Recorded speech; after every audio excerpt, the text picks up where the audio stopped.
সুপ্রিয় দর্শক, আসসালামু আলাইকুম। কেমন আছেন আপনারা? নিশ্চয়ই ভালো আছেন। আজকের ভিডিওতে আপনাদের সবাইকে স্বাগত জানাচ্ছি। আজকে আমি আপনাদের সাথে শেয়ার করব সামনেই যাদের ডেলিভারি ডেট এবং নর্মাল ডেলিভারির ইচ্ছে আছে বা নর্মালে বাচ্চা জন্ম দিতে চান কিন্তু মনে মনে খুব ভয় পাচ্ছেন, আজকের ভিডিওটি শুধুমাত্র তাদের জন্য। চলুন জানাচ্ছি সব কিছু। বাই দ্য ওয়ে, মূল ভিডিওতে যাওয়ার আগে একটা কথা বলি, আমি আমার চ্যানেলে pregnancy related, specially normal delivery related অনেক ইম্পর্ট্যান্ট তথ্য ভিডিও আকারে শেয়ার করে থাকি। এই তথ্যগুলো আমার পার্সোনাল এক্সপেরিয়েন্স ও আমার ডক্টরের সাজেশান থেকে নেওয়া। তাই আমার চ্যানেলটিকে যদি একবার আপনারা ভিজিট করেন তাহলে আপনারা আপনাদের প্রশ্নাতীত মনের অনেক প্রশ্নের উত্তর পেয়ে যেতে পারেন। আমন্ত্রণ জানাবো আমার চ্যানেলটিকে একবার ভিজিট করে দেখার জন্য। এবারে চলুন মূল আলোচনায় যাওয়া যাক। আমি শুরুতেই বলেছি আজকে আলোচনা করব যাদের সামনেই ডেলিভারি ডেট এবং নর্মাল ডেলিভারির ইচ্ছে আছে বা নর্মালে বাচ্চা জন্ম দিতে চাইছেন কিন্তু মনে মনে খুব ভয় পাচ্ছেন, শুধুমাত্র আজকের ভিডিওটি তাদের জন্য। দেখুন, আমরা সবাই জানি যে নর্মাল ডেলিভারিটা সিজারের তুলনায় খুব ভালো, কারণ সিজার হলো একটা ছোটোখাটো অপারেশানের আগে পরে বিভিন্ন ধরনের ঝুঁকি থাকে, সাইড ইফেক্টস থাকে। এছাড়া সিজারিয়ান পেশেন্টকে সারা জীবনভর কিছু না কিছু রোগশোক বহন করার পাশাপাশি বিভিন্ন ধরনের নিষেধাজ্ঞা মানতে হয়। নর্মাল ডেলিভারি কিংবা নর্মাল ডেলিভারির পেশেন্ট এর সব কিছু থেকে সেফ ও সিকিওর। সেই জন্য সব কিছু জেনে বুঝে আমরা সবাই নর্মাল ডেলিভারিকে পছন্দ করি। সন্তান জন্মদানের ক্ষেত্রে আমাদের অন্যতম পছন্দের পদ্ধতি হচ্ছে নর্মাল ডেলিভারি। কিন্তু নর্মাল ডেলিভারিটা যেহেতু একটা প্রাকৃতিক পদ্ধতি, সেজন্য এটার জন্য অপেক্ষা করতে হয় এবং নর্মাল ডেলিভারিতে বিভিন্ন ধরনের লক্ষণ শরীরে প্রকাশিত হয়। এছাড়াও নর্মাল ডেলিভারি নিয়ে অনেক ধারণা আছে যে এটার পেইনটা প্রচুর হয়ে থাকে, সহ্য করা যায় না, এছাড়া সাইড কাটা লাগে নাকি নর্মাল ডেলিভারি করাতে গেলে, আবার অনেক সময় দেখা যায় যে অনেক বিপত্তিও ঘটে যায়, ইত্যাদি বিভিন্ন কথা নর্মাল ডেলিভারির বিষয়ে প্রচলিত আছে। তো এই কথাগুলো যখন কোনো নতুন মা শুনেন, মানে যিনি প্রথমবার মা হতে যাচ্ছেন, তিনি যখন শোনেন তার কিন্তু ভীষণ ভয় হয়। মনে মনে ইচ্ছে আছে যে নর্মাল ডেলিভারি যেহেতু ভালো, নর্মালে বাচ্চা জন্ম দেব, সব কিছু যদি ঠিকঠাক থাকে, কিন্তু মনে মনে ভয় পাচ্ছেন। এদিকে ডেলিভারি ডেট সামনে, যত দিন আগাচ্ছে ততই কিন্তু আপনি ভীষণ ভয় পাচ্ছেন। তো আপনার এই ভয়টাকে কিন্তু প্রথমে দূর করতে হবে। ভয় যদি মন থেকে দূর না করতে পারেন তাহলে নর্মাল ডেলিভারির ক্ষেত্রে কিন্তু জটিলতা তৈরি হবে। ডেলিভারির ক্ষেত্রে মানসিক প্রস্তুতিটা হচ্ছে সবচেয়ে গুরুত্বপূর্ণ এবং অন্য কারো মানসিক প্রস্তুতি নয়, আপনার নিজের মানসিক প্রিপারেশানটা সবচেয়ে প্রয়োজন।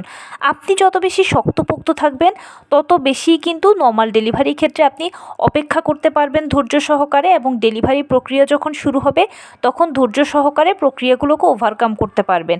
এছাড়া যে কোনো ইমার্জেন্সি বিষয়ে যখন সিচুয়েশান তৈরি হবে বা সিদ্ধান্ত নেওয়ার দরকার হবে তখন কিন্তু আপনি অনায়াসেই, যখন নিজে শক্তপোক্ত থাকবেন তখন সিদ্ধান্ত নিতে পারবেন। এবং আপনি যত বেশি শক্তপোক্ত থাকতে পারবেন, যত বেশি টলারেট করতে পারবেন, তত কিন্তু আপনাকে দেখে অন্যরা সাহস পাবে।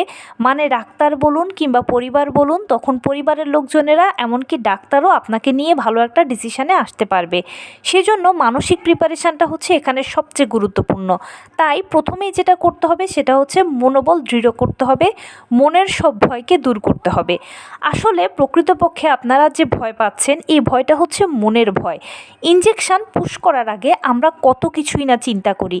আমাকে ইনজেকশান দেওয়া হবে, সুই ফোটানো হবে শরীরে, রক্ত বের হবে না তো, আমি অজ্ঞান হয়ে যাব না তো, কত পরিমাণ ব্যথা পাবো, কত প্রশ্ন, কত কিছু আমাদের মনে আসে, তাই না? কিন্তু যখন আমাদের শরীরে ইনজেকশান দেওয়া হয় তখন কি আমরা আসলে বুঝতে পারি? অনেকে বুঝতে পারি না, আবার যখন বুঝতে পারে অনেকে তখন মনে হয় যে হালকা বুঝি একটু পিঁপড়ে কাটলো, এই টাইপের, তাই না? কিন্তু ইনজেকশান দেওয়ার আগে আমরা কত আকাশ কুসুম কল্পনা করি। এখানে আসলে ব্যাপারটা হচ্ছে ঠিক ইনজেকশান দেওয়ার মতো। নর্মাল ডেলিভারি প্রক্রিয়াটা আপনি প্রথমবার ফেস করতে যাবেন, তো সেই জন্য আপনার এরকম আকাশ কুসুম ভাবছেন বা এত ভয় মনে আসছে। যদি একবার আপনি মন থেকে ভয়টাকে দূর করতে পারেন তাহলেই দেখবেন যে সব কিছু ইজি হয়ে গেছে। ভয়টা হলো ধুলোর মতো। আমাদের শরীরে জামা কাপড়ে যখন ধুলোবালি লাগে তখন সেই জামা কাপড় পরতে কতটা অস্বস্তি হয়, তাই না? কিন্তু যখন আমরা ধুলোগুলো জামা কাপড় থেকে ঝেড়ে ফেলে দিই তখন সেই জামা কাপড় পরতে আরাম লাগে। ঠিক তেমনি ভয়টা হচ্ছে মনের ভেতরের ধুলো। মন থেকে যদি এই ভয় নামক ধুলোকে আপনি দূর করে ফেলতে পারেন, তাহলে মনটা পরিষ্কার হয়ে যাবে। আর পরিষ্কার মনে আপনি খুব ভালো সাহস পাবেন, নিজেই নিজেকে অনুপ্রাণিত করতে পারবেন। সবসময় নিজেকে আপনি এটা বলে বোঝাবেন যে আমি তো প্রথমবার মা হচ্ছি, কিন্তু তার মানে এটা নয় যে নর্মাল ডেলিভারি বা সিজার এই পদ্ধতিগুলো আমাকে দিয়ে শুরু হচ্ছে। এই পদ্ধতিগুলোতে প্রতিনিয়ত প্রতিদিন হাজার হাজার মানুষ বাচ্চা জন্ম দিচ্ছে। আমার দেখা অদেখা জানা অজানায় হাজার হাজার মানুষ নর্মালে বাচ্চা জন্ম দিচ্ছে। এখন সবাই যদি পারে, আমি কেন পারবো না? সবার মাঝে এমন কি সুপার পাওয়ারটা আছে যেটা আমার মাঝে নেই? আসলে সবাই ভয় না পেয়ে ভয়টাকে জয় করছে, আর আপনি ভয়ে কুঁকড়ে আছেন। একবার মন থেকে প্লিজ ভয়টাকে দূর করে ফেলুন, দেখবেন আপনার সব কিছু ইজি হয়ে গেছে। কোনো প্রশ্ন, কোনো টেনশন, কোনো কিছুই আর আপনার ভেতরে কাজ করবে না।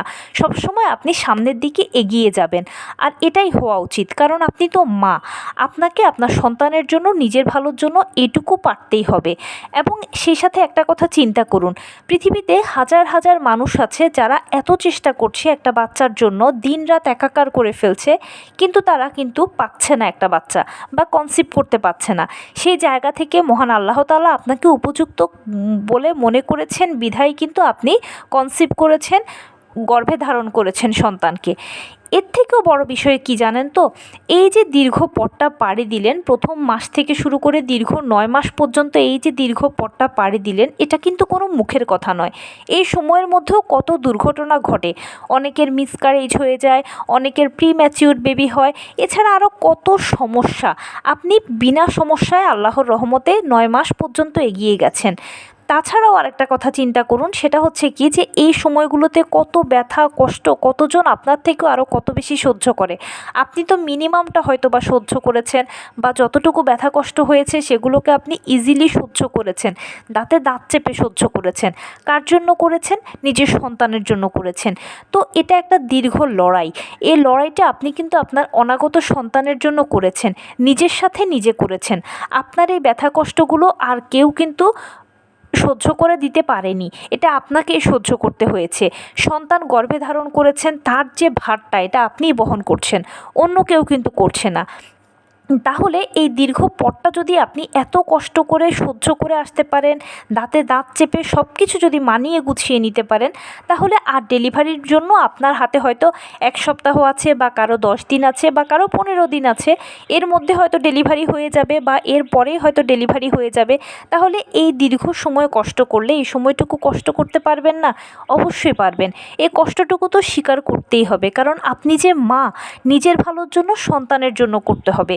সেই সন্তান যার জন্য আপনার দীর্ঘ লড়াই, সেই অনাগত সন্তান যার জন্য আপনার দীর্ঘ অপেক্ষা, তো এই সন্তানের মুখ দেখার জন্য, তাকে পৃথিবীতে নিয়ে আসার জন্য এই কষ্টটুকু তো স্বীকার করতেই হবে।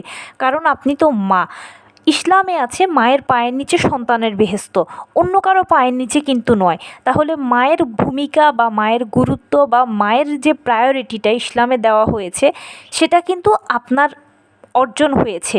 সো আপনাকে এখন কষ্ট করতে হবে, এতটুকু কষ্ট করতে হবে, ধৈর্য ধারণ করতে হবে, অপেক্ষা করতে হবে, সময়টাকে সময় দিতে হবে, সময় নিতে হবে।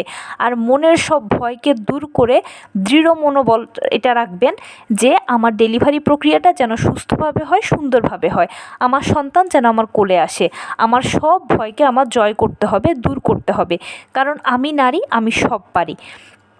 ফাইনালি যে কথাটা বলবো সেটা হচ্ছে, আপনারা নিজেকে এমনভাবে ঝালাই করে নেবেন যে ডেলিভারিটা নর্মালে হোক বা সিজারে হোক, দুটোর জন্যই কিন্তু আপনাকে উইলিংলি প্রস্তুত থাকতে হবে। আমরা যেরকম সবসময় পরীক্ষার হলে যাওয়ার আগে চেষ্টা করি যে 100% দিয়ে আমরা ভালো একটা রেজাল্ট করব, ঠিক সেরকম এখানেও কিন্তু আপনাকে 100% দিয়ে নিজেকে প্রস্তুত করতে হবে যে নর্মাল ডেলিভারি সিজার উভয়ের জন্য। কারণ অনেক সময় হয় কি, সব ঠিকঠাক থাকলেও নর্মাল ডেলিভারিটা হতেও হয় না, তো ওই সময়গুলোতে সিজার করাতে হয়। তখন অনেক মা আছেন যে ঘাবড়ে যান বা ভেঙে পড়েন। তো এই জিনিসটা যেন আপনার সাথে কখনো না হয়, সেজন্য নিজেকে একদম ভালোভাবে ঝালাই করে নেবেন যে ডেলিভারিটা নর্মালে হোক বা সিজারে হোক, দুটোই আমি উইলিংলি মেনে নেব। কারণ একটাই হচ্ছে দিন শেষে আমাদের চাহিদা, বা একটাই দিন শেষে কথা, সুস্থ মা সুস্থ বাচ্চা। ডেলিভারি পরে যেন আপনি সুস্থ থাকেন, আপনার বাচ্চা যেন সুস্থ থাকে, কারণ আপনারা মা ও বাচ্চা একে অন্যের পরিপূরক। যদি মায়ের কিছু হয় তাহলে বাচ্চাটা ভালো যত্ন পাবে না। মায়ের বাচ্চাকে যে যত্ন করে সেটা অন্য কেউ পারবে না করতে। আবার যদি বাচ্চা কষ্ট পায় তাহলে মা কিন্তু অনেক বেশি কষ্টে থাকবেন। হাজার কেউ বোঝালেও বা হাজার কিছু হলেও মা একদণ্ডও শান্তি পাবেন না। সেই জন্য মা ও বাচ্চা একে অন্যের পরিপূরক। ডেলিভারি পরে যেন মা ও বাচ্চা উভয়ই সুস্থ থাকে এবং সুন্দরভাবে যেন ডেলিভারিটা হয়ে যায়, মা যেন তার সন্তানকে কোলে নিয়ে আরামসে বাড়ি আসতে পারে, এটাই সবসময় কামনা থাকবে, প্রার্থনা থাকবে, চাহিদা থাকবে। আর নিজেকে এভাবেই প্রস্তুত করে নেবেন। কোনো ক্রমেই যেন ভেঙে না পড়েন, সেভাবেই নিজেকে বোঝাবেন। কারণ আপনি নিজেই হচ্ছেন নিজের সবচেয়ে বড় অনুপ্রেরণা। আপনিই আপনার সবচেয়ে বড় উদাহরণ, আপনিই আপনার সবচেয়ে বড় সাহস। এবং দিন শেষে এটাই নিজেকে বলবেন যে আমি নারী, আমি সব পারি, আমাকে পারতেই হবে, নিজের ভালোর জন্য পারতে হবে, সন্তানের জন্য ভালো পারতে হবে আমাকে। কিসের ভয় আমার? কোনো ভয় নেই, সব ভয়কে আমি জয় করবই। তো এই ছিল আজকের ভিডিও। কেমন লাগলো বলুন? যদি ভালো লেগে থাকে ও হেল্পফুল হয়ে থাকে তাহলে প্লিজ লাইক, কমেন্ট, শেয়ার করতে একদম ভুলবেন না। আর সেই সাথে আমার চ্যানেলটিকে সাবস্ক্রাইব করার বিনীত অনুরোধ রইল। পাশে থাকা বেল আইকনটি ক্লিক করে দেবেন যেন আমি ভিডিও আপলোড করার সাথে সাথে আপনারা নোটিফিকেশান পেয়ে যান। যদি কোনো প্রশ্ন থাকে কমেন্টসে জানাবেন, আমি রিপ্লাই দেব। প্লাস যদি কোনো পরামর্শ থাকে যে কোন বিষয়ের উপরে ভিডিও বানালে আপনারা উপকৃত হবেন সেটাও জানাবেন। আমি আপনাদের পছন্দের সর্বোচ্চ প্রায়োরিটি দেব। ভালো থাকবেন, সুস্থ থাকবেন। আসসালামু আলাইকুম।